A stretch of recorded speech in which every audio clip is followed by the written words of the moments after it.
Olá, boa noite. Tudo bem? Eu sou o Anderson e este é o programa Ernesto Responde. Muito obrigado pela sua audiência. Antes de entrarmos no programa de hoje, que será uma entrevista com Vitor Michalka, uma excelente entrevista, eu tenho certeza que você vai gostar. O Vitor foi um esportista, ele tem 82 anos atualmente, mas ele foi esportista quando adolescente, foi ouro olímpico, foi campeão mundial pela seleção brasileira de basquete. Você vai gostar. Antes de chegarmos na entrevista de hoje, eu gostaria de informar para você que está chegando no nosso programa pela primeira vez, já foram realizados 60 edições desse programa. 60 edições há mais de um ano e mais de 200 questões já foram contempladas no nosso programa. Então, se você quer ter acesso a todas elas, é só você localizar aqui nas nossas playlists, principalmente uma chamada Direto ao Ponto. Olha o nome, Direto ao Ponto. Você vai lá, escolhe o assunto que você tem interesse e vai assistir só aquele programa, só aquela parte daquele programa. Você também tem acesso através do formato podcast. Isso mesmo, você só escuta. É ótimo, às vezes você está dirigindo, está indo trabalhar ou está até trabalhando. Você consegue ouvir e fazer uma outra coisa ao mesmo tempo. No Spotify, no Deezer, na Amazon Prime, digita lá Ernesto Abercor, que vai ser fácil de você encontrar. Tem mais um recado para você. Você já ouviu falar do Netas Game?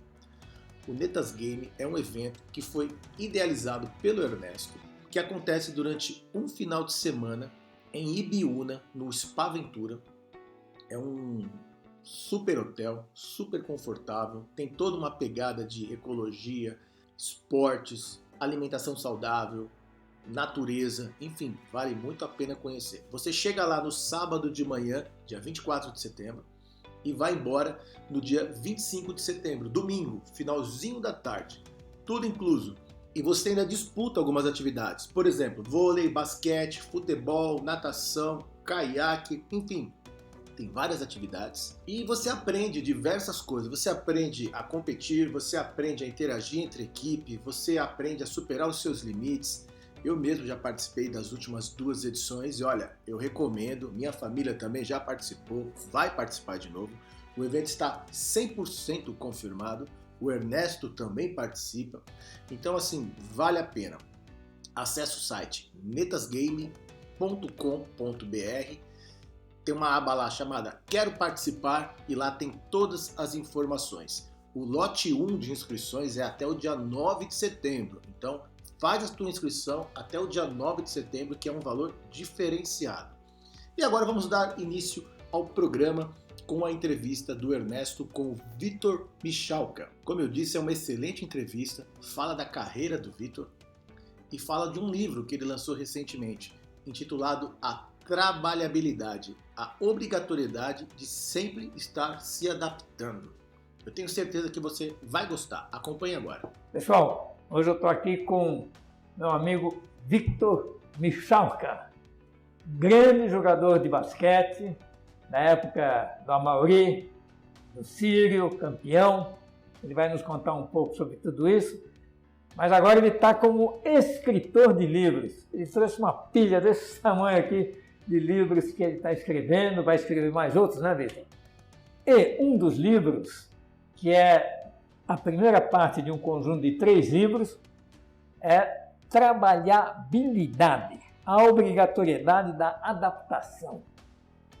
Explica o que é isso, Vitor.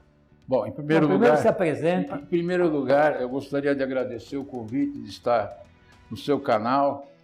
Você que é um empreendedor de muito sucesso e a gente até, numa época da nossa vida, apesar de não nos conhecermos, mexíamos com as mesmas coisas. E as mesmas coisas significava tecnologia, significava computação mais rápida, obtenção de informações mais depressa, passá-las para as outras pessoas também. Então, na realidade, durante a maior parte da minha vida, eu tive 3 estágios. Em primeiro lugar, segui os conselhos do meu pai e me formei engenheiro. Ter um diploma de engenheiro facilitava ter empregabilidade, principalmente em 1960, 62, 63. Empregabilidade significa você ter competência adquirida em treinamentos, em escola, numa situação híbrida, de realizar um bom trabalho.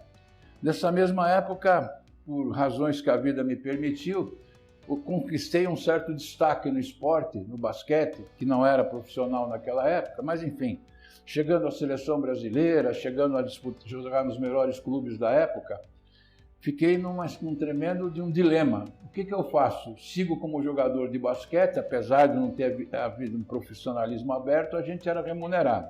Ou sou um engenheiro?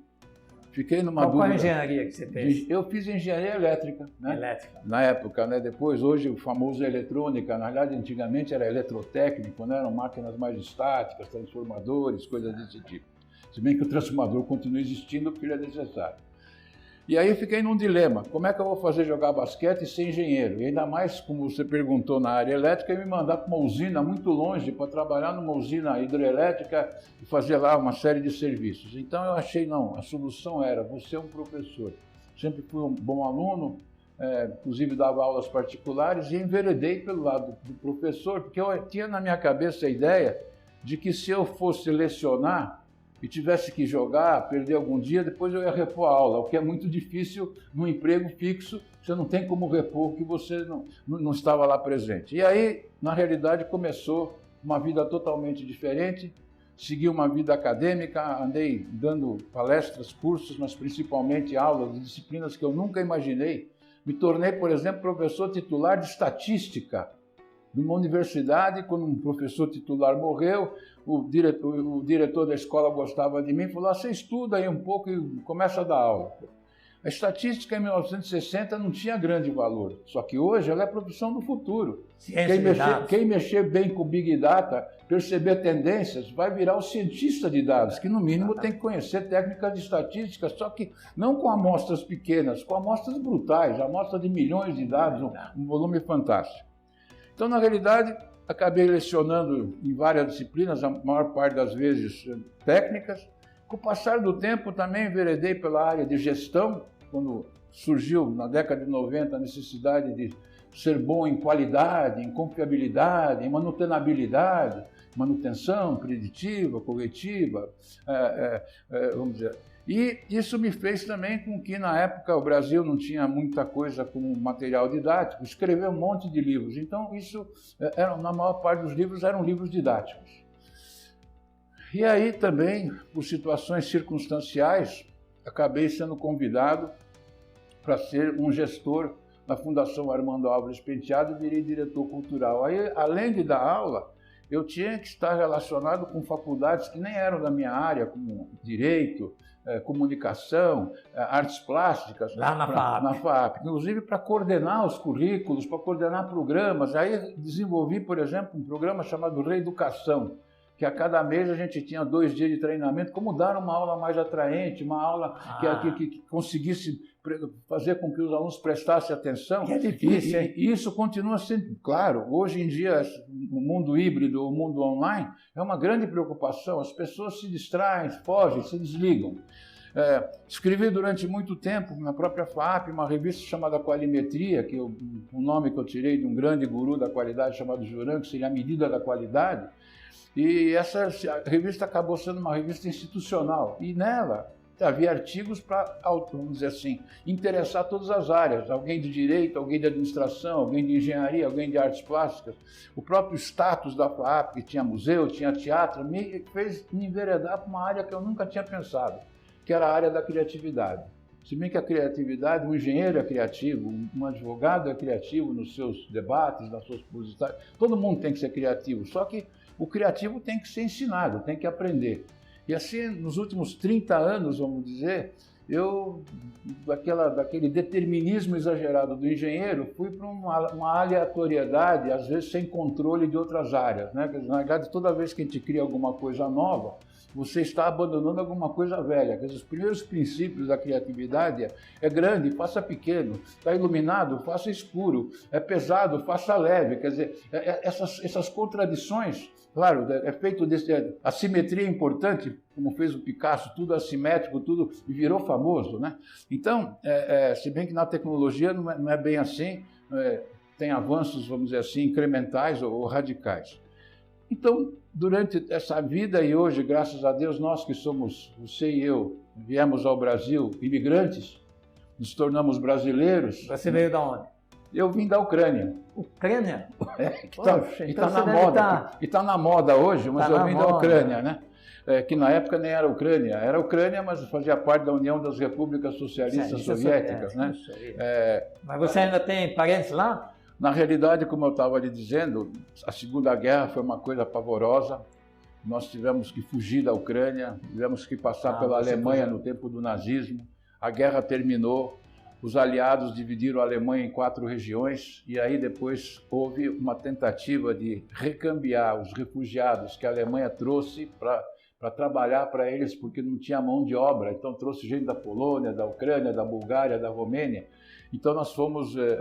através do trabalho de resgate de uma Cruz Azul e outras entidades ONGs, né, que estavam tentando levar aquelas pessoas que estavam na Alemanha para outros países. E os países que mais se interessaram pelo que o meu pai era, porque eles viam o trabalho do meu pai, foram o Brasil, a Venezuela na época e a Austrália. E nós recebemos então o convite para vir para o Brasil e viemos aqui, eu estava com 8 anos, 49, e aí começou a minha trajetória brasileira, o que me trouxe grande satisfação e algumas complicações, porque, por exemplo, quando nós viemos da Cortina de Ferro, quando eu podia estar na seleção brasileira, o Brasil tinha uma lei que só podia jogar na seleção brasileira quem tivesse 21 anos, se tivesse vindo da Cortina de Ferro, apesar de eu ter sido naturalizado e tudo isso.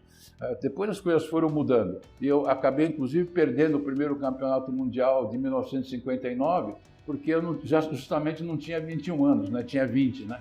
Ou 19. Mas na realidade eu estou contando tudo isso porque eu passei uma boa parte da minha vida como professor, como gestor, me envolvi nos últimos 3 anos com coisas muito interessantes. Acho que uma delas foi a criatividade, né? A outra parte muito interessante, que foi sempre minha preocupação como professor, o que você deve ensinar para o aluno para ele poder trabalhar, porque a grande preocupação de aprender é sair e saber trabalhar. E hoje nós temos uma situação muito diferente de 60, de 50 anos atrás, que nós temos a possibilidade de comentar o que nem todos, às vezes, conseguem, né? Deus nos deu essa possibilidade de estarmos vivos com o nosso raciocínio mais ou menos em ordem. Trabalhabilidade é o que mais acontece hoje. Teve uma época que eu tive a chance de ler alguns livros do Zygmunt Bauman, um intelectual polonês, e ele falava em trabalho líquido, ele falava em trabalho temporário, ele falava até em amor temporário, que até recomendava, não ele diretamente, que para ser criativo você não pode ficar casado com a mesma pessoa o resto da vida, isso é um pouco de piada, né? Então, na realidade, hoje o que aconteceu? Surgiram muitas e muitas condições para a pessoa, elas já existiam indiretamente antes, para a pessoa ela oferecer o trabalho, ela trabalhar de forma autônoma e não necessariamente de forma informal. Ela pode até ser formal, como hoje no Brasil, nós já temos há bom tempo o microempreendedor individual. E outro dia saiu uma reportagem, nós temos mais ou menos 30 milhões de empresas, segundo o Sebrae, e quase 90% delas são de freelancers, ou então de empresas com um funcionário só, que é ele mesmo. Isso por quê? Porque hoje ele pode ter, por exemplo, à sua disposição uma máquina de 3 dimensões. Ele faz maravilhas com a máquina de 3 dimensões. Não é só canequinha nem camiseta, faz próteses. Hoje ele tem à sua disposição um smartphone, ele pode fazer cobranças, recebimentos, enviar marketing digital para todo mundo. Quer dizer, coisas que nós não tínhamos 60 anos atrás ou 70. Quer dizer, na realidade, nós estamos vivendo numa época e a trabalhabilidade tem mais algo. Quer dizer, além de você ter uma competência técnica, hoje mesmo eu li um jornal em que você tinha uma plataforma, o que ele tinha na plataforma 25 mil freelancers ligando com as empresas de tecnologia da informação, onde nós temos uma carência monstruosa hoje, perto de 500 mil pessoas, e nós formamos 30, 40 mil por ano. Do jeito que está, nós vamos ficar com déficit aí, porque desaparecem empregos em muitas áreas, mas surgem cada vez mais em outras áreas. Outro dia eu fui dar uma palestra em Limeira e eu falei para o prefeito, seja inovador, consiga, através da forma política, uma autorização para que uma grande farmácia daqui possa enviar remédios por drones. Cada drone vai ser um emprego, porque alguém vai ter que comandar esse drone. E o drone, sem dúvida que vai ser... E o drone vai chegar, digamos, num sítio, que o sítio está lá e a comunicação é imediata. O prefeito escutou a ideia, não sei se vai sair, porque aí nós temos as regras, né? Porque com o drone você também pode levar droga, com o drone você pode levar bomba, mas o fato é indiscutível, o drone, o avião vertical, vai ser o futuro. Mas você sabe que o pessoal tem medo que, quando o drone for entregar uma mercadoria, que a pessoa vai lá e rouba o drone. Mas isso é uma situação que... tem que jogar a mercadoria. Se a gente olhar, nós temos que mudar a cultura no nosso país. Quer dizer, do mesmo jeito que diz-se que o brasileiro é criativo, mas muitas vezes talvez ele seja desrespeitador, de jogar lixo, de ficar em fila dupla, de fazer isso, aquilo. Criativo, além de ser criativo, tem que ser comportado, tem que ter uma certa disciplina. Basta dizer que quando a gente vê, foi introduzido em vários países, digamos, o uso da bicicleta e a entrega. Em alguns lugares você vê alguns países, tipo Holanda, tipo França, um nível de destruição, de vandalismo muito menor do que em outros países. Então, na realidade, aí é um problema de comportamento, um problema de educação, mas que aos poucos nós também vamos vencendo.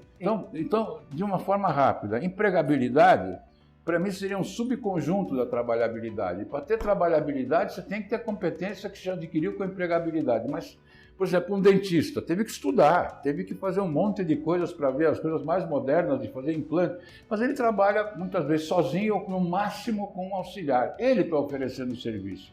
Um sujeito que vai escrever textos de marketing digital, pode ser um sujeito sozinho, e ele, então, é vendido. Então, na realidade, e mesmo o conceito de trabalhar com certas perspectivas de ideologia. Eu quero trabalhar, digamos, em ecologia, que é uma área importante, como é o seu caso. O senhor tem um resort, mas o senhor procurou fazer o resort com quem o ajudou, usando a ecologia, preservando a natureza, procurando que as pessoas que usassem esse local transformassem isso num benefício para a saúde, porque é claro que é fundamental a pessoa se movimentar, e cada vez mais nós ficamos sentados e não em movimento. Então, não é por acaso que as academias cresceram tanto e se forçou por...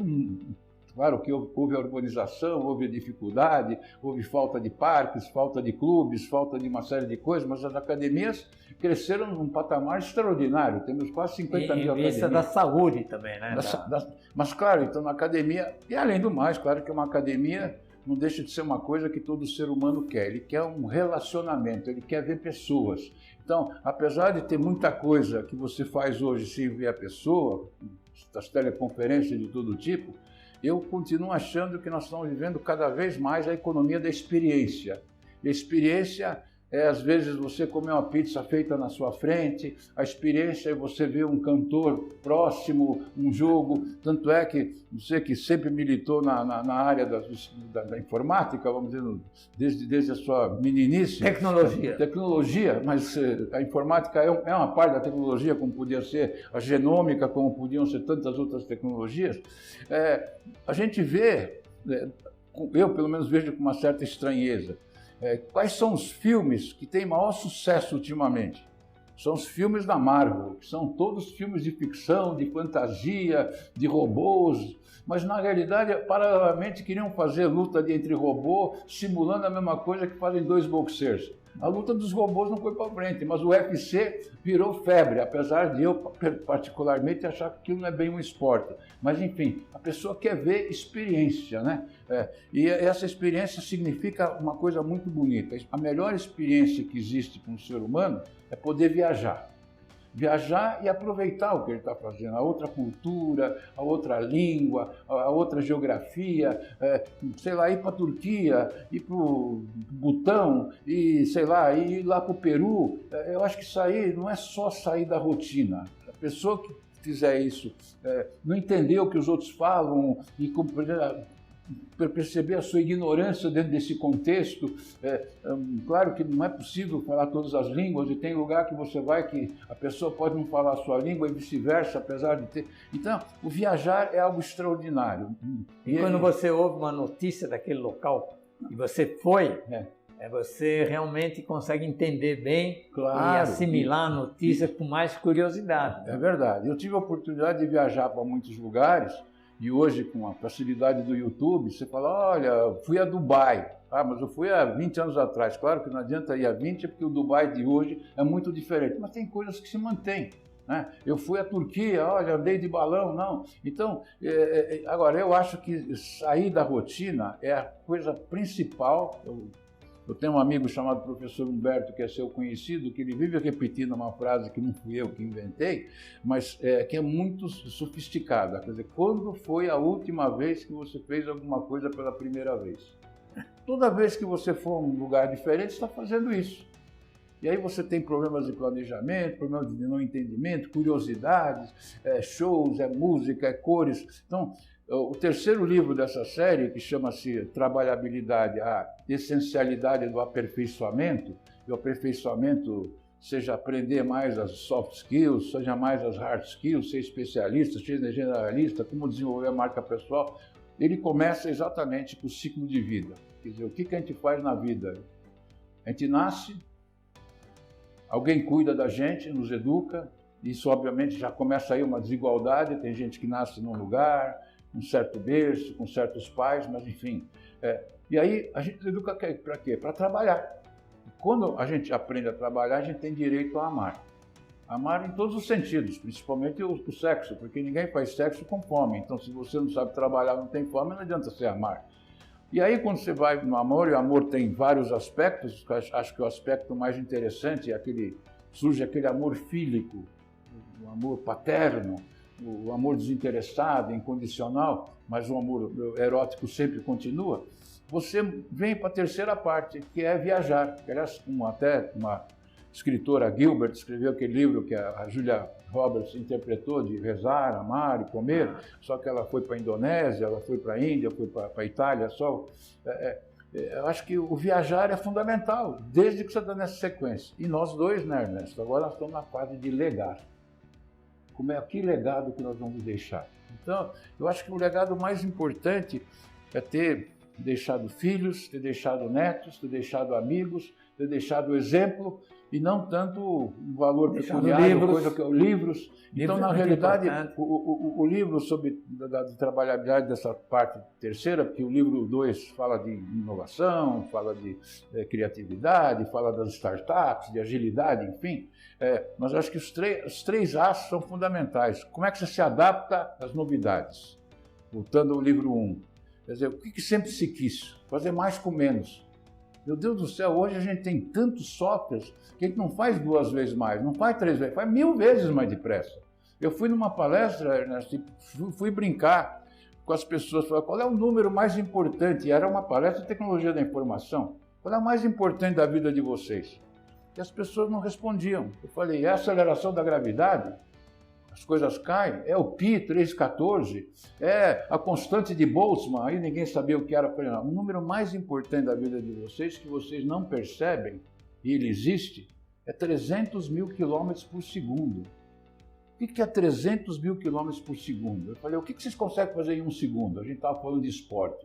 O Djokovic é um sujeito fantástico, é o que mais rapidamente percebe para onde vai o saque do adversário e responde. Isso ele faz em menos de 1 segundo.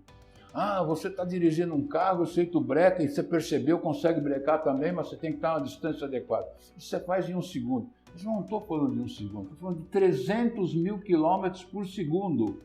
Mas a bolinha de tênis é essa velocidade. Ela vai a 190 quilômetros. Você faz coisas hoje, você chega e diz, olha, eu quero escutar uma música no Spotify do fulano de tal. E 1 segundo sai, você não precisa ir procurar disco, você não precisa procurar CD, sai na hora. Só que, claro, a velocidade das coisas conectadas pela internet, e agora nós estamos com 5G, não é 300 mil quilômetros, que tem as suas perdas nos roteadores e tal, mas a coisa não é 2 vezes, é 1000. O próprio Spotify, eu sou assinante do Spotify, as pessoas não entendiam. Quantos discos você tinha, quantos CDs você tinha? 1000, 2000, 3000, você tem agora, você virou assinante, você tem 35 milhões. Você não vai escutar nem 20 mil na sua vida. Aliás, é um desperdício. Para que ter 35 milhões à disposição se você não tem nem tempo de vida para escutar 15 mil, 20 mil, porque você vai repetir alguns. Mas está tudo assim. Não se trata agora. Então, o 300 mil km por segundo, essa conectividade, essa velocidade está permitindo... Vamos fazer uma coisa técnica. Você está com o Waze na tela do seu carro.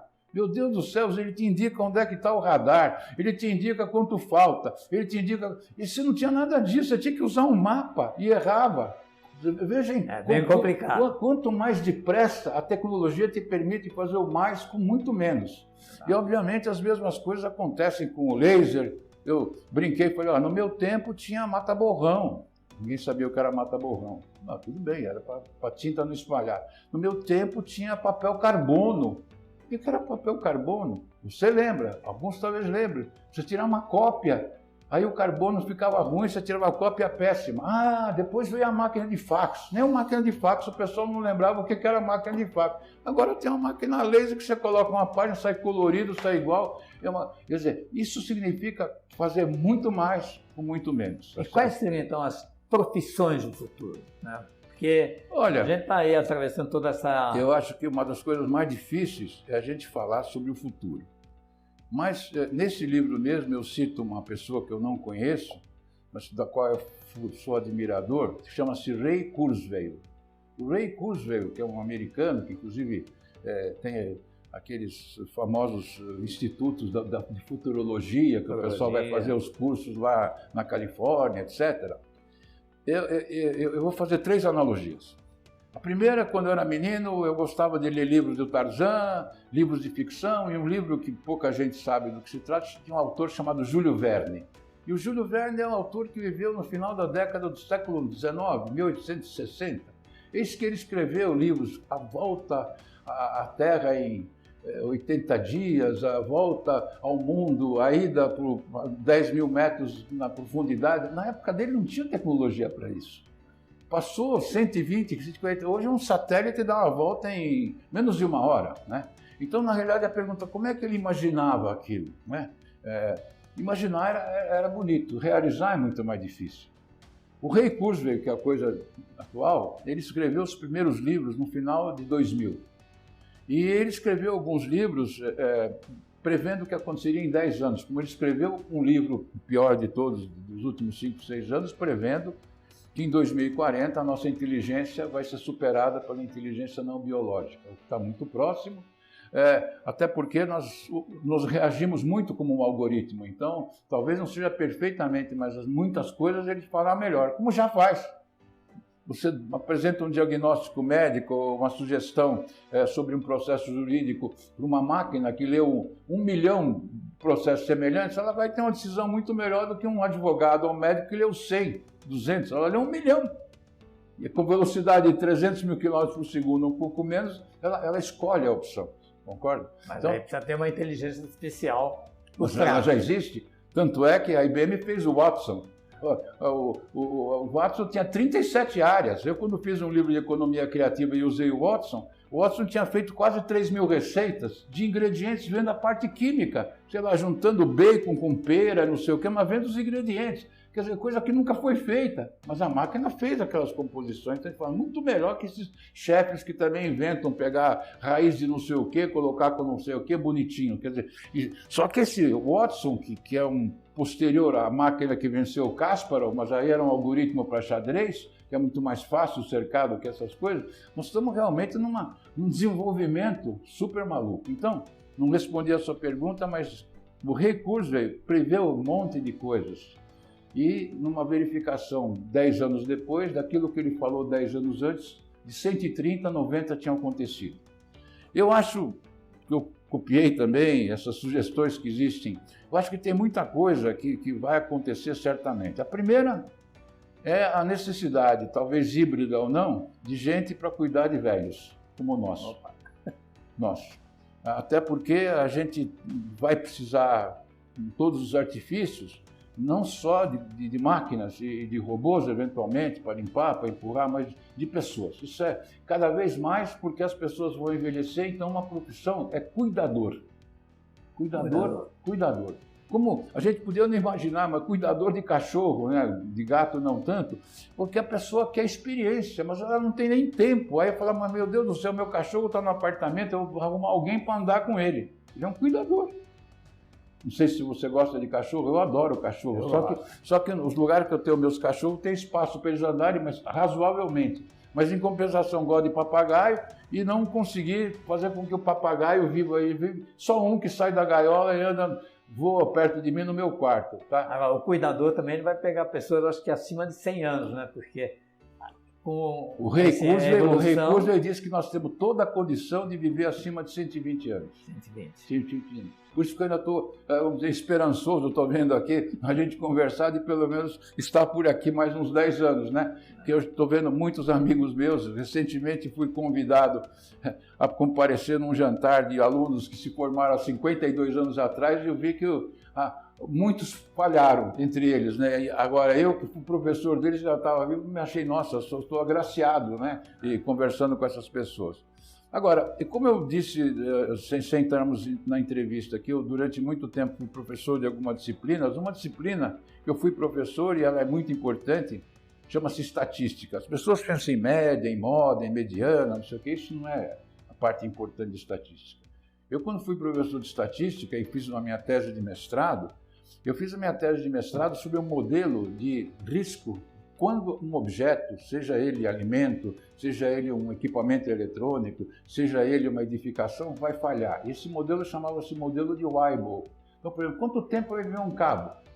Quanto tempo vai sobreviver uma estrutura, um arranha-céu? Porque eu usava nessa época como média os arranha-céus de Chicago, os arranha-céus de Nova York, que surgiram em 1910, estão ficando velhos. O que vai acontecer quando ele ficar velho? E alguém não quiser sair dele, os outros vão dizer que ele vai desmoronar. Então, e principalmente a estatística, que é fundamentada em probabilidade, e probabilidade é a medida da incerteza. A medida da incerteza é a coisa mais complicada que existe. Quer dizer, ela se formou num 0 e num, que não tem nada com bits e bytes, o 0 significando que aquilo não vai acontecer e o 1 significando certamente. E nos extremos é muito difícil. O que a gente tem certeza? Nós seres humanos, que vamos morrer. Então, o nosso 1 é que um dia nós vamos morrer. E o 0, jamais vai acontecer. Também é muito difícil, jamais vai acontecer. Né? É difícil achar É a mesma coisa que dizer, olha, eu vou sortear aqui um livro num curso de pós-graduação para quem é analfabeto. Isso não é sorteio, isso é brincadeira. Quer dizer, se os caras estão no curso de pós-graduação, não pode ser analfabeto. Então, você está fazendo uma premissa errada, tá certo? E o que é do 0 ao 1? O que é o 0,5? O que é o 0,7? O que é o 0... A gente viu, por exemplo, na pandemia essas verificações. Qual é a mortalidade? Qual é isso? E agora nós estamos, por exemplo, sofrendo um outro mundo VICA, né? Já que você me perguntou, que é o mundo da incerteza, o mundo da ansiedade, com a varíola do macaco. Quer dizer, se você comparar uma coisa com outra era mortal, infectou, sei lá, 35 milhões, morreu mais de 6 milhões de pessoas e vai ver o macaco com ninguém. Mas o nome é absurdo, o nome amedronta e você fica ansioso, né? Quer dizer, quando você está ansioso, a sua qualidade de vida é muito ruim. Quer dizer, a ambiguidade é a mesma coisa, quer dizer, é que nem aquelas ilusões de ótica de desenho. O que você está vendo? Só que a ambiguidade é o que está certo? Pelo menos sempre tem duas coisas, e quando tem 3, e quando tem 5. Né? Uma das coisas que a criatividade me ensinou, e que a engenharia complicou, é que a gente, quando tem uma formação matemática mais lógica, a gente acha que uma resposta é suficiente. A gente para muitas vezes numa resposta. E a gente tem dificuldade de entender que as coisas podem ter várias respostas, um monte de respostas. Só que nós não medimos isso. É a mesma coisa que eu perguntar para você assim, o que é São Francisco? Ah, é um rio. Ah, é um santo. Ah, é uma cidade. Então, não é uma resposta só. E como é que é em 2022 a nossa educação? Principalmente nos exames seletivos. Te dão 5 alternativas, geralmente 4 para te enganar, algumas imbecis, e uma certa. Não é isso que a gente procura na criatividade. Na criatividade você procura um monte de soluções, um monte de alternativas. Você tem que educar as pessoas hoje de uma outra forma, totalmente diferente da que eu aprendi, da que eu ensinei. Inclusive, o que eu ensinei durante 60 anos, a maior parte não serve para nada. Eu ensinei Fortran para os alunos, mas o que adianta saber o Fortran? Eu ensinei numografia para os alunos. O que adianta ter ábaco? Eu ensinei cálculo numérico. Você lembra disso quando a Hewlett Packard, famosa empresa aqui, HP, que vivia aí de maquininhas de calcular, tinha uma máquina calculadora 41CV que achava cosseno hiperbólico. Hoje você coloca um softwarezinho no smartphone e ele faz tudo. Quer dizer, hoje o mundo mudou. O mundo mudou, quer dizer, quando nós éramos jovens, às vezes o pai, como presente, nos dava uma enciclopédia. Em inglês, em francês. Hoje tem a IA, a inteligência artificial. Não, hoje você tem a Wikipedia, que está dentro do telefone celular, que é 1000 vezes mais vasta do que a melhor enciclopédia, que era a britânica. Você pode desconfiar, mas você também pode desconfiar do quem escreveu na britânica. Tá? Desconfiar fake news, então, e a inteligência artificial, evidentemente, os algoritmos que nós temos hoje, sei lá, reconhecimento da pessoa para ver se ela está mentindo. Você vai usar uma pessoa que analisa seu rosto, ou você pode usar a inteligência artificial que tem 10 mil fotos de 10 mil rostos, com 10 mil interpretações, ela olhou e 300 mil quilômetros por segundo, só que não é, ela te dá a resposta. Você não pode ir num concurso de debate, começar uma musiquinha. Começou a primeira letra, o computador adivinhou. E você ainda olha até hoje, principalmente os canais da Europa, da Itália, da Espanha, não sei se alguém olha, tem programas que é de pergunta e resposta. Essas perguntas e respostas podem até ser engraçadas, mas acho que outras experiências são mais interessantes do que essas. Porque essas de memorização, você não tem como competir com a máquina. E é a mesma coisa que você me falou antes, ó, o que é a Revolução 4.0? Meu Deus do céu, você enche as máquinas de sensores, elas te avisam o que está acontecendo, seja na geladeira se tem comida ou não, seja numa máquina cujo barulho está estranho ou não, precisa de óleo ou de alguma coisa que antigamente, até de um container de lixo, o lixo está cheio, então vai lá buscar, para não ir, está cheio e você não foi, ou está vazio, você chegou. Quer dizer, hoje, essa internet das coisas, ela vai fazer muito mais com muito menos. Para a mobilidade, para o controle dos semáforos. Então, nós estamos vivendo uma época de grande vantagem, principalmente essa de poder viver 120 anos. Eu acho que o uso de drones, curadoria, preocupação com o meio ambiente, são profissões realmente extremamente necessárias, e principalmente as profissões ligadas à psicologia, ligadas à pedagogia, ser mais empático, ser mais alegre. É isso que o ser humano... Eu falei para você dos 7 pecados capitais. O ser humano tem inveja. A máquina não pode ter inveja, pelo menos por enquanto. E eu não conheço ninguém que não possa ter inveja, nem que for uma inveja controlada. Eu quero ser que nem aquela pessoa. Essa é uma ambição, vamos dizer, salutar, para te estimular. Né? Inveja, raiva. Aconteceu alguma coisa. A máquina não pode ter raiva, o algoritmo não tem raiva, mas o ser humano vai continuar tendo raiva. Então a gente tem que continuar sendo especialista nas coisas que as máquinas, os algoritmos não têm e nós temos. Então, como conversar com uma... O que é empatia? É ficar na pele do outro, é perceber o que o outro sente. Isso a máquina também não tem por enquanto. Pode ser que também se desenvolva isso, mas aí dá talvez de 30, 40 anos. O curso já assustou todo mundo que a inteligência humana superada, mas ela já está sendo superada em cálculos, em rapidez, em reconhecimento. Memorização. Não, as startups mais desenvolvidas são de reconhecimento facial. Você vai hoje, não é só, olha, você já veio aqui no hospital. Você, além de vir no hospital, você é bandido, né? Ou você é isso. Ela reconhece imediatamente, né? Quer dizer, então é uma segurança, é uma coisa que não havia. Então, são diversos exemplos de tecnologia para o bem. E quando vão sair os 2 outros livros e rapidamente sobre o que eles vão tratar? Bom, na realidade, como eu disse para você rapidamente, cada um deles tem um A.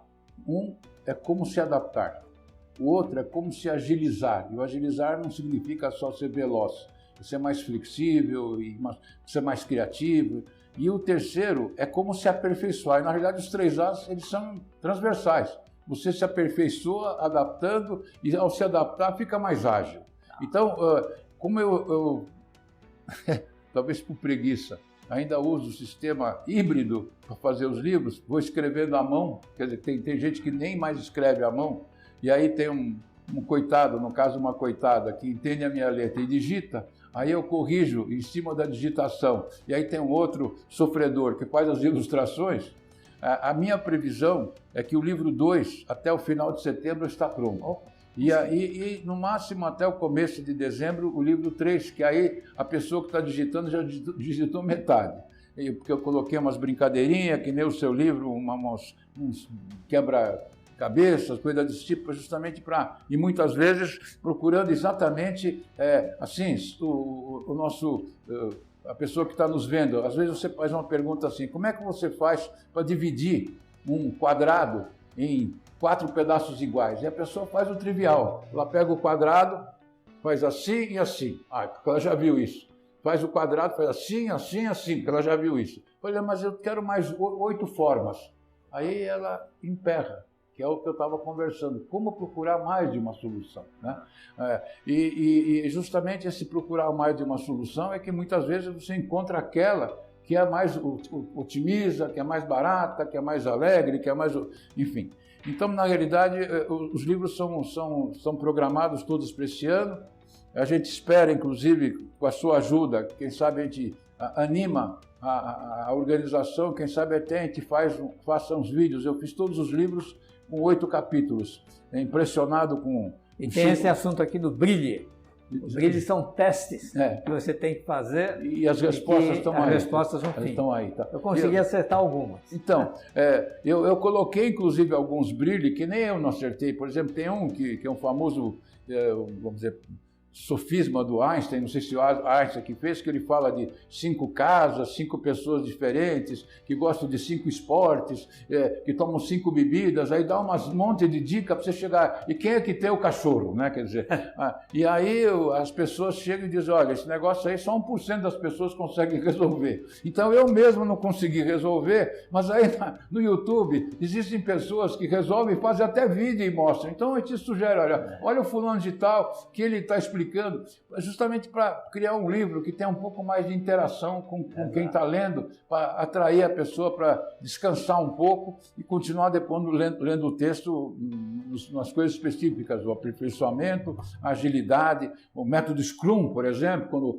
foi desenvolvido, coisa que já saiu, para ser mais rápido, desenvolvimento de um software. E de onde veio o Scrum? O Scrum vem do jogo daquele jogo de maluco lá do rugby australiano, do rugby, aquele pessoal quando se junta e fica um empurrando o outro, que aquilo é um Scrum, né? Então, eu acho que esses livros, hoje, eu e os meus 2 filhos têm uma editora que tem outros autores, mas na realidade, a salvação hoje do Brasil dos livros é a chegada da Amazon. A Amazon foi a grande salvação porque, infelizmente, nós tivemos grandes livrarias que, mal geridas ou mal administradas, faliram, como inclusive aconteceu também com a nossa maior empresa de revistas, foi a Editora Abril, que também desapareceu, o que é muito ruim num país, porque se você não tem boas revistas, onde você vai receber informação? Claro, hoje você tem isto aqui, que é realmente, no meu modo de ver, a maior invenção de todos os tempos. Claro que ela não existiria se não tivesse satélite, ela não existiria se não tivesse internet. Então, eu acho que este aparelho tem as 3 coisas. A parte boa é que ele nos permite se comunicar mais rápido com os outros, que foi para o que ele foi projetado.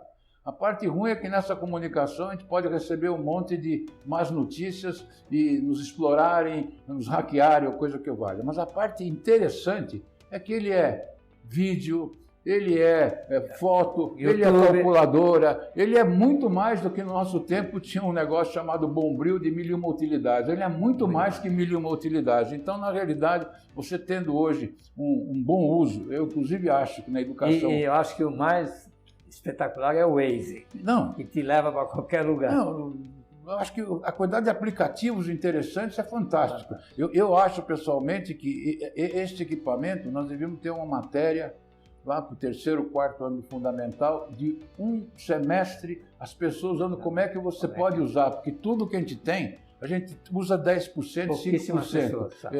É como as máquinas de calcular. Você usava logaritmo, usava raiz quadrada e nunca usava as outras, as funções estavam lá. É a mesma coisa que o Spotify. Você tem 35 milhões de discos, segundo o inventário deles, e você, claro, está à sua disposição. Você quer escutar uma música de um autor hindu que você nunca viu, você pede e está lá.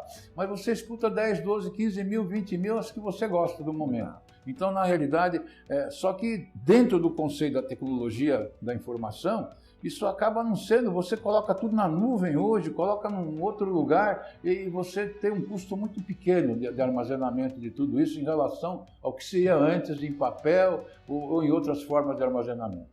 E como é que faz para adquirir esse livro aqui? Eu acho que a melhor forma é a Amazon mesmo. Ou então falar com a editora DVS, que eles mandam hoje por correio para as pessoas que isso também é feito. Eu acho que a melhor maneira é essa. Ok, muito obrigado. Aprendi muito aqui com você e vamos ver numa outra ocasião da gente se encontrar novamente. Tá bom, muito obrigado, Ernesto. Eu falei que a entrevista era muito boa, a gente aprende bastante. O Vitor e o Ernesto são dois grandes professores. Se você tem interesse em adquirir o livro do Vitor, Trabalhabilidade, acesse aqui no descritivo desse vídeo, tem um link com um cupom de desconto especial para quem assistiu essa entrevista do Ernesto com o Vitor, tá bom? Bom, é isso. Se você tiver alguma dúvida, se você tiver alguma questão relacionada à entrevista ou a qualquer outro assunto que o Ernesto responda, política, tecnologia, qualidade de vida, envia pra gente e aguarde. Todas as perguntas são respondidas. De novo, muito obrigado pela sua audiência e até a próxima semana. Tchau, tchau.